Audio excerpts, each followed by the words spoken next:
Hello everybody, my name is Jason Parker. I'm the president and co-founder of Copperworks Distilling. Thanks for joining us again on another Copperworks live presentation.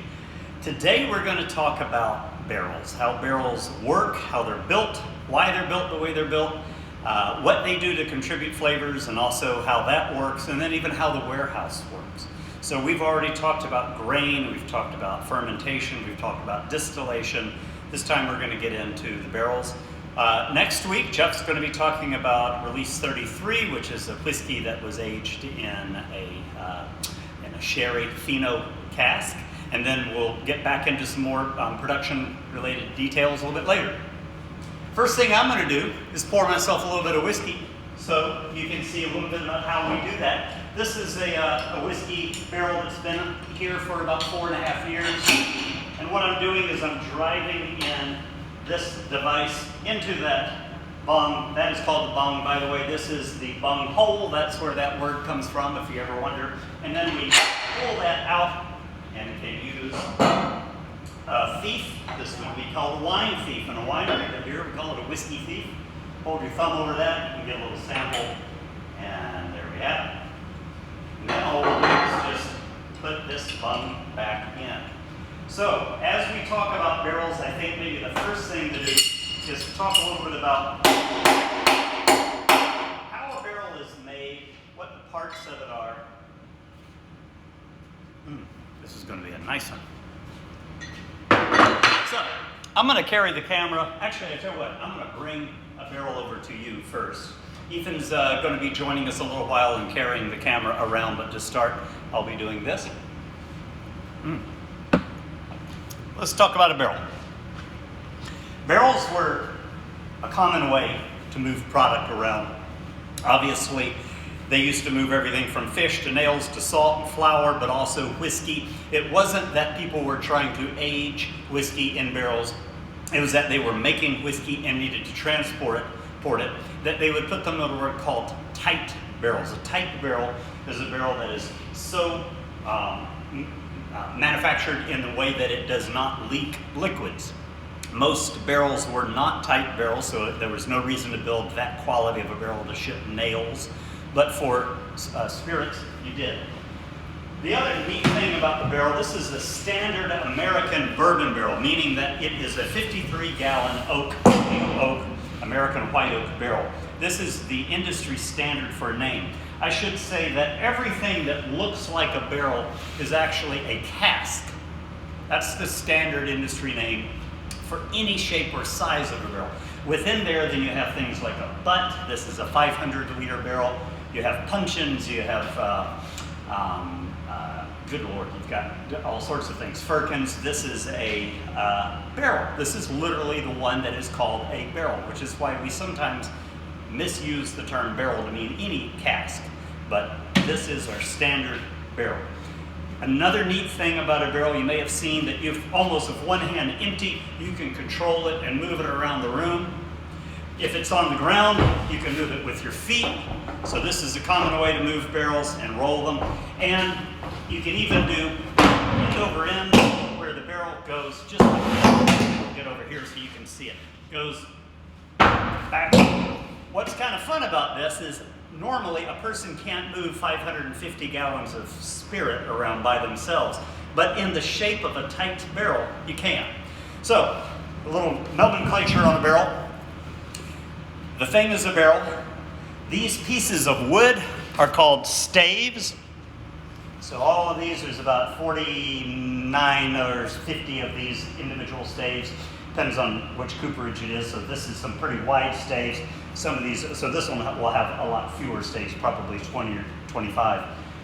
This is the bung, that is the bung hole. Each one of these hoops has a name. So we have the bilge hoops. We have these middle hoops are called quarter hoops. And then we have the what the heck are the names of these? Head hoops. That's right, this is the head.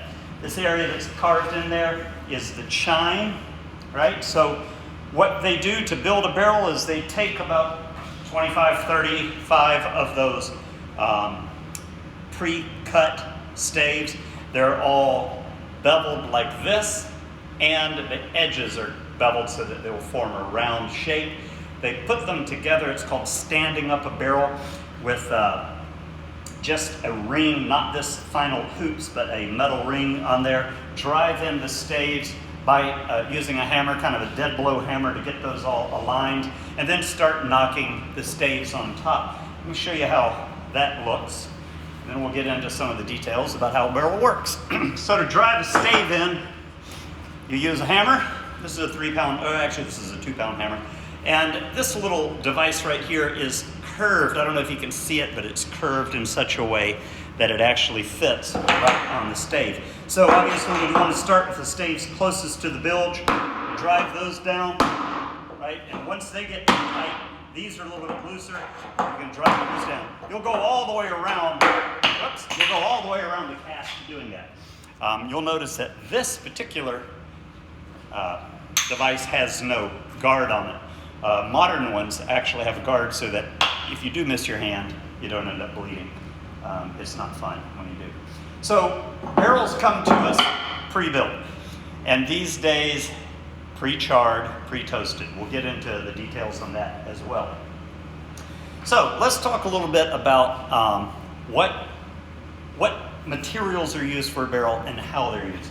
The first thing to understand is any wood could have been used and probably was used for different types of barrels. But for bourbon barrels and whiskey barrels in general, it was oak. It was almost always oak. And the reason is this. You know that when plants are growing, they pull water from the ground up into their trunk and into the leaves. Those pores that they're pulling water up through are the xylem. That water goes up and then it comes back down to the ground carrying waste products through phloem, additional sets of pores, and all the time water is going up and coming down. All plants use that system of moving water. All plants I'm aware of use that system of moving water through pores. That those pores are on the outside of the wood, and then when the wood grows and that tree grows, the pores become part of the heartwood and new pores are grown. Those are the ones that carry, so that new wood is what's carrying the water up and down. In most plants, those pores are still open. And that means that if you were to cut that tree down and use a piece of wood, you could actually drop water and it would run all the way through those pores, all the way down to the other side of the log. That, of course, wouldn't work very well to build a barrel if you had everything with these pores running through it. Fortunately, certain species of oak, there's about 250 species in the North Hemisphere, but about 10 of them taste good and have what's called tylosis. Tylosis is this compound that kind of looks a little bit like styrofoam. It forms inside those pores and it literally closes them off. And so instead of all of the wood being porous, only the new sapwood, the stuff right on the outside, is porous. The rest of it now is filled.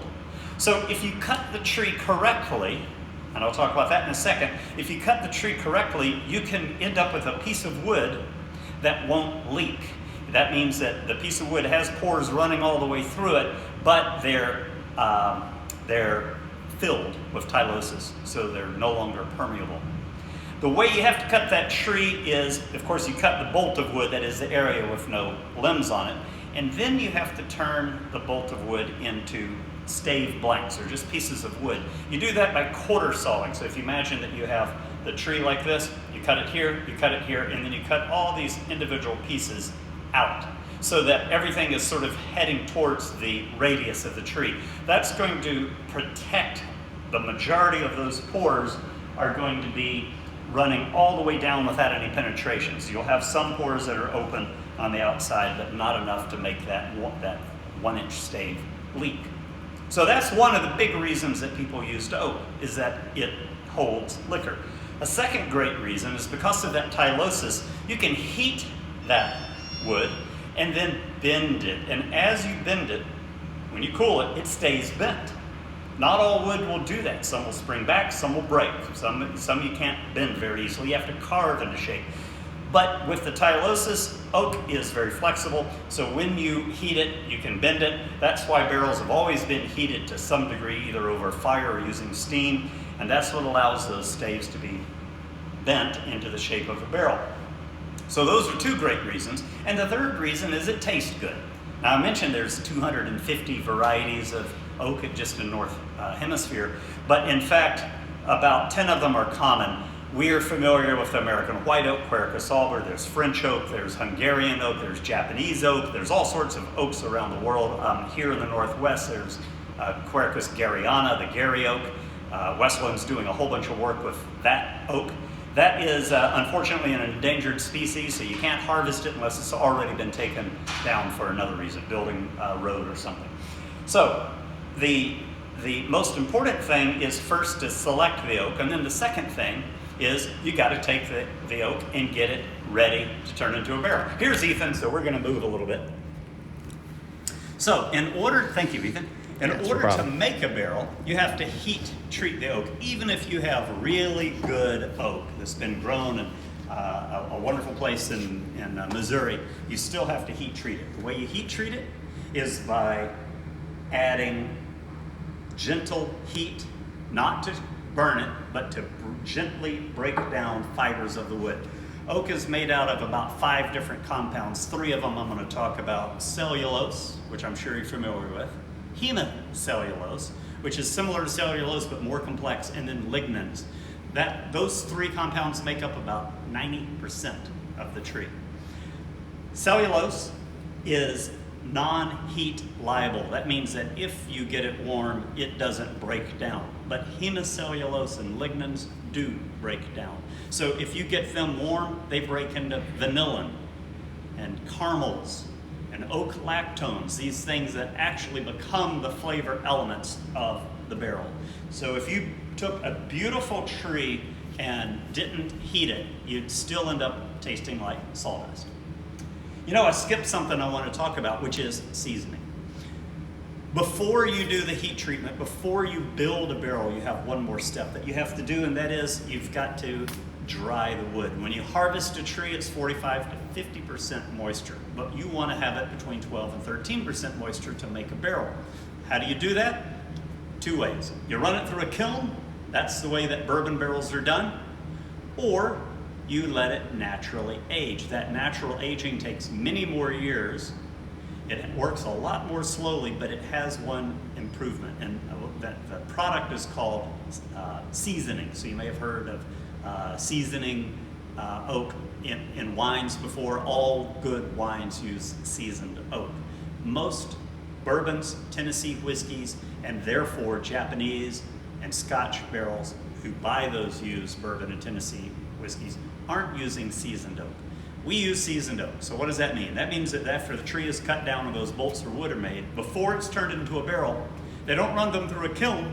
That takes about 3 weeks to get that dry. Instead, they stack them in loose stacks like this so that wind can blow through. They leave them outside all year, summer and winter. And while they're drying, naturally, bacteria is breaking down fibers of the wood. You know, that tree was alive when you cut it down. It was soaking water up, pulling water up through those pores. Along with that water was coming bacteria and mold spores. Well, black mold, common black mold, is still in that wood and is beginning to break down fibers of the wood, and it starts with tannins. It's actually removing some of the astringency, some of the bitterness of that barrel, of the wood flavor. So good wines will do 2, 3, or 4 years of seasoned oak in order to get rid of some of that bitterness, that harshness. You'll notice that one of the flavor profiles that's predominant in bourbon and Tennessee whiskey is in fact those barrel tannins. And that's because, one of the reasons is because they don't season the oak. They only kiln dry it, so the maximum amount of tannins are still left. We don't think that matches as well with American single malt whiskey, so instead we use a minimum of 2 years, now up to 3 years of seasoned oak. Then it's time to build the barrels. We talked about standing up the staves, turning that into a barrel, and then heat treating it. Before you put the heads on the barrel, you heat treat it. You build a small fire, or you'll inject gas with rings. The traditional way is with a small fire made from scraps of the same wood that you made the staves from. You get that barrel sitting over it, and between 10, 20, 30, or even 50 minutes, you're gently heating the barrel, turning it over sometimes so the other side gets heated, and breaking down those hemicellulose and lignin compounds into those sweet caramels, vanillas, and oak lactones. After about 45 minutes, you've gotten to the point where you've almost got as dark of a barrel as you can get without it catching on fire. It's not the color you're looking for, it's that transformation, and the longer you go, the deeper it penetrates into the wood. That means that you can use the barrel several times because it has this deep ingrained transformations inside. All barrels need to have a little bit of that toasting. So when bourbon barrels just char, they're burning the insides, but behind the char layer is a little bit of area that got heated but not burned. That's the toast layer. They call that the red layer in bourbons barrels. And that's what's used to flavor bourbon. Pretty much one and done. You get it just about enough for one-time use on that barrel. We're not making bourbon. We're making the American single malt, so of course we want to be able to use these barrels twice, maybe even 3 times. So the first time we're going to use them, we're not going to leave the whiskey in as long. When we do that toasting, we do the longest toast that we can. Then we apply a char to it, just like the bourbon barrels do. So a char is turning the cellulose, the hemicellulose, and the lignins into charcoal. It is literally burning, making ash on the inside. The thickness of that ash, the thickness of that charcoal is rated with numbers. Number 1 is paper thin. Number 2 is 4 pieces of paper. Number 3 is getting up to an 1/8 of an inch, 3/16 of an inch. And number 4 is a 1/4 inch of char. So thick that you begin to see these little wiggly lines in there. They actually will call it alligator char because it looks like an alligator skin. Well, as you probably are already thinking, charcoal is a natural filter. So what in the world are you doing by building a natural filter inside a barrel? You're removing flavors. So let's talk about what happens in a barrel. You now know how a barrel is built. We enter whiskey into that barrel. We put that barrel onto a rickhouse rack and we let it mature. I use the word mature, not age, because it's not just about the number of days, it's about the process that happens inside. What's going on inside are 3 things: addition, subtraction, and transformation. Let's talk about the first 2, addition and subtraction. Obviously, all those vanillas and caramels are in that barrel. As that alcohol penetrates through that charcoal, it picks up some of those sweet flavors. And when it comes back into the middle of the barrel, it's bringing those flavors in, adding them. That's where a lot of the sweetness comes from in traditional products, like a bourbon or a Tennessee whiskey or a rye whiskey. Even a Scotch and an Irish and a Japanese whiskey will be using some of that barrel sweetness to supplement the sweetness of the grain. There's not much sweetness left in those traditional products from their distilling. So unlike Copperworks, we have quite a bit of sweetness left. So we're not looking for as much sugar. The second thing that happens in a barrel is that charcoal layer is removing products, particularly sulfur products. As that alcohol moves through that charcoal layer, it removes things. It sticks, absorbs, that is, to the charcoal layer, goes and gets those compounds. When it comes through, it's filtering from the other side, so twice filtering. Comes back into the barrel. Through osmosis, that's happening every day, but it really is affected with temperature changes inside the barrel. As it gets hot in the summer, that alcohol swells up and it literally pushes it through that charcoal layer. In the wintertime, that barrel gets cold, that alcohol contracts, it's pulling it back through and bringing those flavors back into the barrel. So there's always something going on in the summer and the winter with the temperature changes impacting and increasing the amount of addition and subtraction. So temperature change is good if the maximum goal is barrel flavor and barrel removal. Those are not the maximum goals of Copperworks. We talked in the last episode, and during fermentation, we talked about the fact that we use a pure strain yeast and that we have no bacteria. Therefore, we're not getting sour beers. So we're not purposefully adding lactic acid bacteria. That lactic acid bacteria in traditional distilleries gives them a lot more yield, means that they have not as sweet alcohol going into the barrel, but they actually have more alcohol from a pound of grain.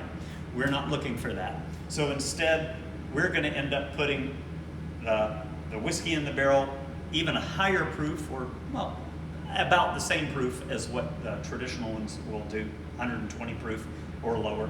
But what we'll have is the third thing that we're looking for, the transformation of compounds. We talked about 3 of the major compounds that are in the wood. Yes? We did actually have a question right Okay. now, and it's, how does the temperature alter the angel share, so evaporation in the barrel? That's a great question. I tell you what, thank you for asking that, because the angel share is an important part. I'm going to get to that in just a second. Let me talk about the process of getting the transformation, and then we'll talk about how temperature affects it. So what's going on through that transformation is the compounds that we collected through distillation in the barrel are getting oxygen. Here's the angel share thing. These seams that are here between the staves leak. These seams that are up here on top, this is the chine. This is a big seam. This will also leak. That's where angel share comes from. Remember that the angel share doesn't actually come through the wood. The wood is impermeable. That's what's wonderful about new white oak.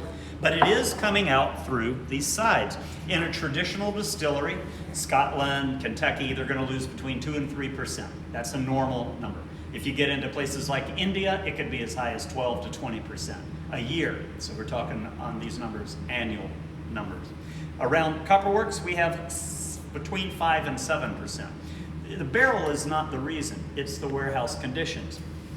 When air goes in through those, remember that angel share comes out. Angel share is a combination of alcohol and water vapor. It's coming into the room. Air is going back in through that seam. Air has oxygen. Oxygen oxidizes. That is, it transforms compounds we've collected into a thing called aldehydes. Here's where it gets cool. When an aldehyde breaks into an acid through that oxidation process, an acid and an alcohol meet and form an ester. Now that's not normal. Alcohols and acids don't normally form esters, but there's so much alcohol in here and there's so many transformations going that becomes a product.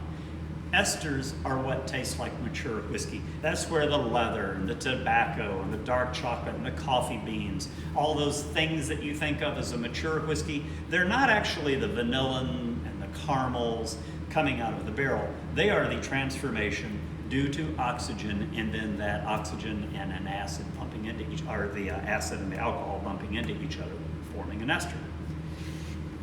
Well, esterification is temperature dependent. Every 10 degrees centigrade you drop below room temperature, esterification cuts in half. So get this, in most of the world's unheated, unrefrigerated warehouses, they're maximizing the removal and the addition. They're maximizing that movement of liquor through the wood. So they get the charcoal and they get the sweetness out of the barrel. But in the wintertime, when that barrel has gotten cold, esterification has gone almost down to nothing. That means that half of the year, that barrel is not maturing. It's not developing esters. It's only getting vanillins, caramels, and removal of sulfites. Interestingly enough, Copperworks doesn't need to prioritize removal and addition, so we get to keep our warehouse heated year-round. We try to keep it at 70 degrees year-round. That gives us the opportunity to maximize esterification, about 3 times more than it would be if we had changes in temperature. So when people ask, well, why do you age indoors instead of outside? It's because we're making a completely different type of product. It's really not the same at all. If we were doing more traditional products, like a bourbon or a rye, and using traditional methods or traditional techniques, we would want to age outside. But because we're making a beer essentially into a distillate and then putting that in a barrel, that's why we choose these barrels that don't have all of that sweetness, or not going to overwhelm. It also is why we don't need to release, and probably never will release, whiskeys that are 12 years old. They would literally be oak bombs. They would be over oaked. And at 5 to 7% angel share a year, we'd be down to almost nothing in the barrel. That's, well, I gives alcohol abuse is what they call it. Okay, so we talked a little bit about the impact of the barrel flavor. We've talked about the impact of toasting, charring. Let's talk a little bit about the shape of the barrel and what was in the barrel before. The barrels that we're looking at right here are 53 gallons. We don't use anything smaller than that, but there is an opportunity to use very small barrels, anywhere from 2 liters, 5 gallons, 10 gallons, 15 gallons. You remember the oxidation, esterification. You're not going to get enough time in those small barrels for those transformations to happen. It's really always happening, but it's not humanly detectable until about 18 months. Bad news on small barrels, the surface area is so great that there's so much more angel share. You might be at 12 or 15% a year. You're literally going to have an empty barrel by the time it is matured. It's going to be brown, it's going to be sweet, but it's not going to be matured. And that's just the problem with getting to a small barrel. You can make it look like whiskey, but it's not going to taste like a mature whiskey. So we've never done small barrels. The only thing we've ever released, I guess the first 4 barrels that Micah and I ever did were 15 gallons, 10 gallons and 15 gallons, and we did that just to learn from ourselves how this was working. But other than that, we've always released full barrels of whiskey. Let's come over here and look at this barrel. This is a used cask. So Copperworks almost always uses brand new charred American oak barrels, and then we'll reuse those barrels for a second time. But sometimes we actually buy used casks. These are sherry butts. Remember me saying they're 500 liters? These barrels are around 80 years old. They were in a sherry bodega, that is a wine warehouse in Cadiz, Spain. And unfortunately, when they're selling their used barrels, that means that they should use them until they fall apart. If they're selling them, that means you aren't drinking enough sherry, and that they're having to close down part of their warehouse in order to make money. So that's too bad, but good for us. We were able to buy some Fino, some Oloroso, some Manzanilla. It turns out that Fino is actually considered the driest wine in the world. So not only is it not sweet, but it's also very, what's the right word? Tastes more like cooking ingredients, like food ingredients, savory, that's the word I'm looking for, than a regular sweet caramel and vanilla barrel. Jeff's going to be able to talk a lot more about this next week, because this is in fact barrel number 274, which is the single cask that we released this next whiskey coming out. There's so much more to talk about on this that I'm going to take a few questions here, but let me just wrap up by saying that barrels are white magic, whereas distilling is pretty much science, brewing is an art, but this is a bit of magic. You can understand some of the things. We talked about how we use certain aspects to make transformations, the size, the temperature. We also play around with entry proof, that is, what percentage alcohol do we put in the barrel. We've settled around 115, but we've done as low as 109. Actually, we've done one at 104, but we normally do 110, 112, 115, 120. The traditional distilleries put in 125, and the reason is they're so big, they're making so much whiskey, that if you think about entering 5% more proof into every barrel, that saves them thousands of barrels a month and tons of warehouse space. So they're putting more whiskey in. It also increases the chance of that esterification, because there's more alcohol for acids to bump into. Okay, any questions that we should be taking, Ethan? Yeah, there's one more. Okay. Is how long do you finish your sherry or other unique barrels? So every barrel, literally every single cask, not just one type, but every single cask is going to be different. It's going to act different because of the part of the tree that came from, which individual tree it came from, how it was toasted, how it was charred, what was in it before. So the answer is sort of like, how long is a piece of string? Well, it depends on how long you cut it. It depends on this individual barrel. I am not going to steal Jeff's thunder and tell you everything about this, but a barrel will always, in a new oak like this, always take for us about 2.5 to 3.5 years. The second time we fill it, we've never released one, the second fill, but we have some that are almost 5 years old, so we know it's going to be probably 6 or 7 years before those are ready. And then when it comes down to casks like this, if we're doing all of the maturation in that, it can be, who knows, it can be anywhere from a few years to a decade. And there's no better answer than you just have to taste it and find out. On a side note, just to remind everyone as well that the sherry barrel hasn't actually been released to the public yet. That's right. Just to our first cut. That's right. So next Thursday we'll be releasing it to the general public, and next Friday Jeff will be tasting it online. Correct. Well, and then we have another question. One more question, okay. Yes. And it is, are there other woods that can be used besides the 10 types of oak? Yes, but they're very uncommon.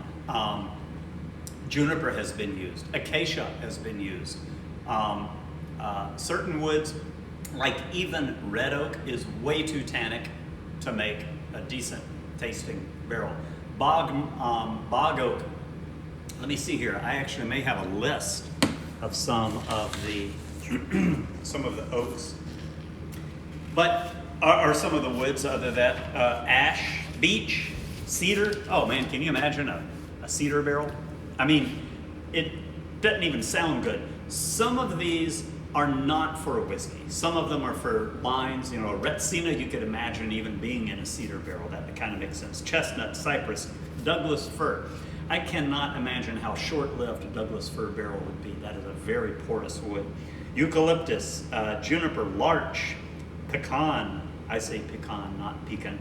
Pine, red gum, spruce, and walnut are some that I researched are being used, but not for traditional whiskeys, not even for experimental whiskeys. Almost all of those woods don't taste good, but they could be used, and I'm sure sometimes somebody is going to come out with a walnut whiskey. It just sounds too good. Well, thank you. We'll be doing these every Friday, so I want to say thanks for joining. If you do have some more questions, definitely send them to info@copperworksdistilling.com. I'd love to keep talking barrels with you. We're going to post all of these onto YouTube, so it should be out there in a couple of days for you to download if you missed it here or you want to go back to it. Thanks again. Sláinte.